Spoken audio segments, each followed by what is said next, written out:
بسم الله الرحمن الرحيم الحمد لله رب العالمين والصلاة والسلام على أشرف الأنبياء والمرسلين نبينا محمد وعلى آله وصحبه أجمعين. السلام عليكم ورحمة الله وبركاته. وعليكم السلام. Alhamdulillah, alhamdulillah, we thank Allah subhanahu wa ta'ala that He has blessed us with another day that we are allowed to worship Him tomorrow, inshallah, in the last day of Ramadan. I told you yesterday that it may be the last day. Alhamdulillah, Allah subhanahu wa ta'ala has blessed us with another day. I'm seeing my face again in front of all of you today. Ask Allah subhanahu wa ta'ala, just like how I stand in front of you all today, that we all stand in front of the day of judgment with our Prophet sallallahu alayhi wa sallam to enter into Jannat al-Firdaus al-A'la. Dear brothers and sisters in Islam, I just wanted to address some things before we go any further about correcting the Imam when he is reciting the Quran. This needs to be said because a lot of times it happens in every single masjid. I've addressed this issue before during Qiyam, I believe on the 21st night. Some of you may have not been there, or some of you may not have been paying attention, and some of you may have been sleeping. So I will say it again, inshallah. Correcting the Imam, it is only for one person's responsibility, and that is the person behind the Imam, and that is called Al-Fatih. He is the one that corrects the Imam. We, alhamdulillah, have designated people every single night in the month of Ramadan that should correct the person. The reason why I'm saying it today is because most of you know Juz Amma. And alhamdulillah, today we have entered into Juz Amma. We don't need to know that you know. Okay? We don't need to know that you know. We know you know, and I hope you know, inshallah. That doesn't mean that the guy all the way in the back is Allah is not going to bring Jibreel to you and listen to Jibreel and shoot Jibreel to Sheikh Muhammad and say, you're not the Prophet ﷺ. It doesn't work like that. So you have people in the front that are designated. It is a big responsibility. The reason why this is very important, because the Imam is only familiar with the voice of the Fatih, which in my case, it would be me. He is only familiar with my voice. If someone else that may be skeptical or doubtful of the verse, perhaps he's mixing it with Ma'arij and Insan, for example, and he doesn't know where he's at, and he's confused, it's going to confuse the Imam even more. So what is better is the Fatih, the person behind the Imam, or the designated person that needs to correct the Imam, should do so. The rest of the people, the Ma'mun behind, remains quiet, and it doesn't need to be said the verse all the way in the back. You know, subhanAllah, you would not believe it, brothers and sisters in Islam. When I was in Medina in taraweeh, you're talking like I'm at the 30,000th line. I'm at like 500, line 500. And here the guy is saying, he's trying to correct the Imam. Ya akhi, you think Allah subhanahu wa ta'ala is going to send an angel from you all the way to, Ali Hudayfi, hafidahullah, and give him the verse? It doesn't work like that, okay? I remember, subhanAllah, in the masjid in Medina, Sheikh Ali al-Hudayfi, hafidahullah, for those that don't know who he is, he's like the Sudais in Medina. Biggest Sheikh, the goat of Medina. And I remember vividly, in Salat al-Maghrib, he read Qul A'udhu bi Rabbil Falaq in the first rak'ah, and Qul A'udhu Rabbin Nas in the second rak'ah, and he butchered both of those surahs. Now that's breaking news. In Medina, astaghfirullah. So the whole masjid, Qul A'udhu bi Rabbil Falaq, they were trying to correct the Shaykh. Now, all you need to have is that one guy behind him, because everyone knows that surah. A 6-year-old is trying to correct the Shaykh, right? So it needs to be only that person behind. In fact, there's a video on YouTube where the Fatih was not Ali al-Hudayfi, hafidahullah, the main Fatih, it was another person.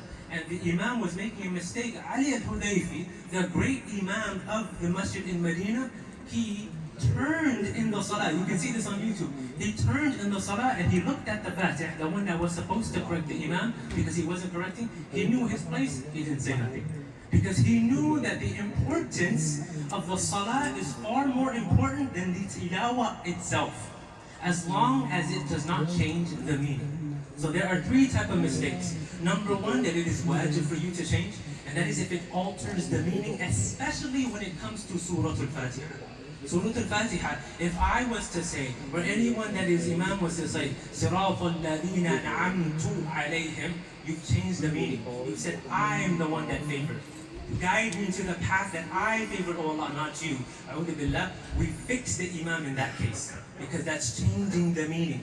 There are slight harakat and vowels and what have you, we're not going to get into it today, but if it changes the meaning, then you have the right to correct the Imam. That's number 1. Number 2 is that it should be corrected if he missed a verse, if he missed an ayah, if he missed a little bit, but it's okay if he doesn't if he skims by it, no big deal. Aqal shay, the minimum that you have is 3 valid ayats that they need to recite, and that's it. As long as they read 3 valid ayats and the rest of the ayats they butcher, the aham shay, their priority is salah. It's not duksi. It's not Quran class. It's not muraja'ah. I'm not reading Quran with you in a class. This is salah. So what's more important is the salah itself. As long as the imam reads 3 ayats perfectly, alhamdulillah, we're okay. That's mistake number 2. Mistake number 3 that you can brush off is errors in tajweed. If it's not too long and too short, the mad or whatever it may be, it's okay, you can let it slide. So there are certain mistakes that need to be avoided, especially if it changes the meaning. That's priority, because what I mentioned before is aham shay, the most important thing in regards to taraweeh, in regards to any sunnah prayer, in regards to your wajib prayer, is the prayer itself. And as long as you read 3 verses that are good and perfect, then alhamdulillah, your salah is valid, inshallah.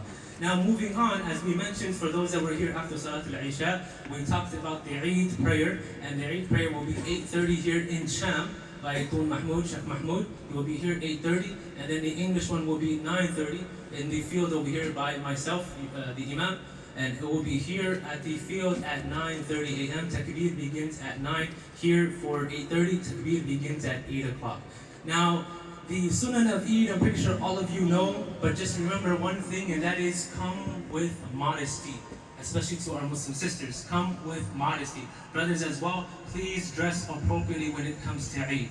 A lot of times this is the forgotten Sunnah, and we forget that yes, we want to dress nice, but sometimes we're a little bit too loud and we want to stick out. Islam is not about sticking out and try to be the different person and try to be different than everybody else because nobody else got this qamis that I got. No, it's not about that. It's not about trying to show off on Eid and taking pictures, hashtag Eid Mubarak, because I got the nice drip and I got the nice outfit. I want to show off to my homies. It's not about that. It's about dressing nice. That's all it is. Doesn't matter if you have a nice stove, alhamdulillah, it's clean, you never wore it all year, pick that one. You don't have to buy a special type of outfit that you only wear on Eid and Eid only. It doesn't work like that. Because what happens to the person that doesn't have the money, that doesn't have the financial means like how you have? And when he sees you have a new outfit every single Eid, how is he going to feel? You're giving yourself fuel for your haters. Don't do that. Especially on Eid. You have to understand, we live in a day and age. One of my close friends by the name of Sheikh Umar Jabi, he's a professional raqi. He's a professional healer, if you may say, Quranic healer that heals people that are involved and afflicted with sihr. And he told me that the jinn now in 2024 are very, very strong compared to the jinn before. Why are they so strong? It's because we as humans give them fuel. We have given them energy. How so? Number one thing he said is we forget to say the name of Allah subhanahu wa ta'ala before we eat.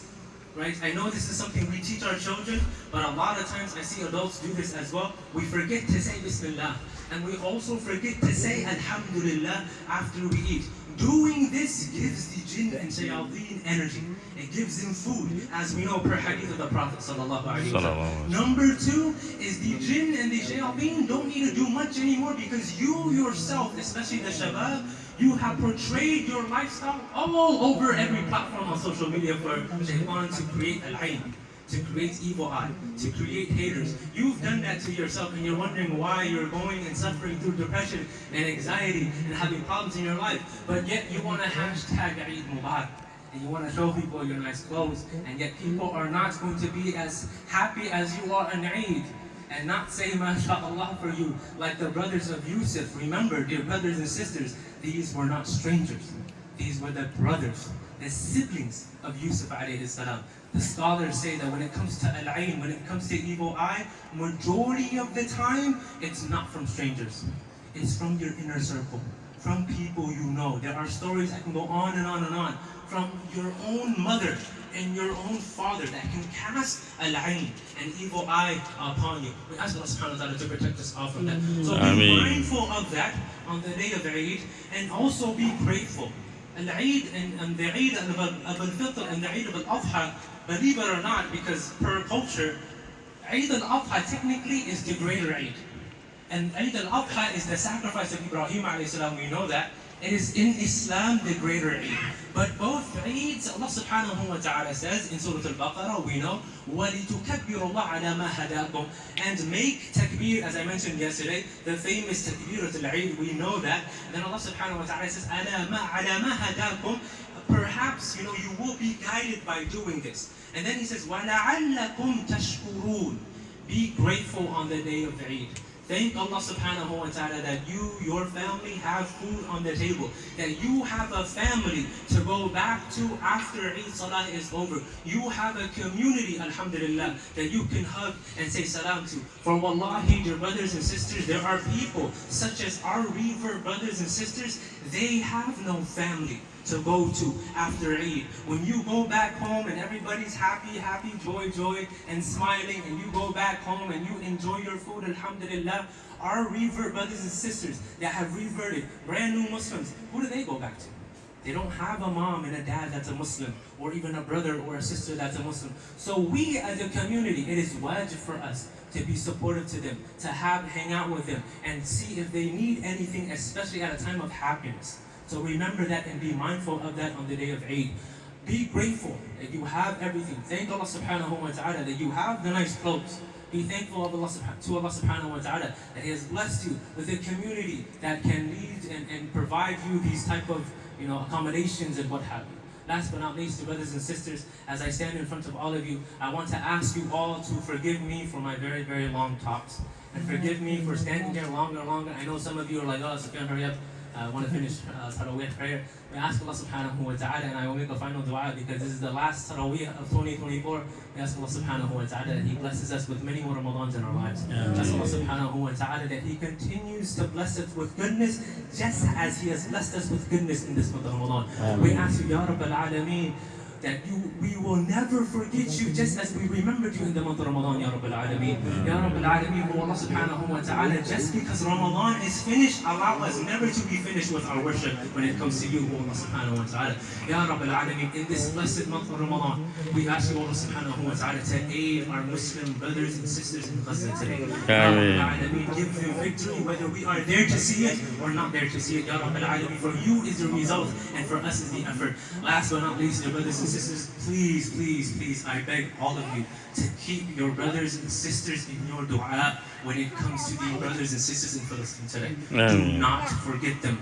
And the least we can do is make dua for them. You can support them financially, you can help them, whatever it may be. But the least you can do is make dua for them. So on the day of judgment, when Allah subhanahu wa ta'ala stands, or when you stand in front of Allah subhanahu wa ta'ala, and He asks you, oh Fulan, oh Sufyan, what did you do for the people, your brothers and sisters? What did you do for my servants in Palestine? We can at least say to Allah, Ya Allah, I made dua for them. Outside of Ramadan and inside of Ramadan. Bless Allah subhanahu wa ta'ala to accept all of our good deeds in this blessed month of Ramadan and in our entire lives. Bless Allah subhanahu wa ta'ala to forgive us for anything that wrong that we have done to people in this blessed month of Ramadan, anything that we have done wrong to ourselves in this month of Ramadan, and anything that we have done wrong outside in the month of Ramadan. Ya Rabbil Alameen, forgive us for everything. Wa jazakum Allahu khair. Wa sallallahu ala nabiyyina Muhammad wa ala alihi wa sahbihi wa sallam.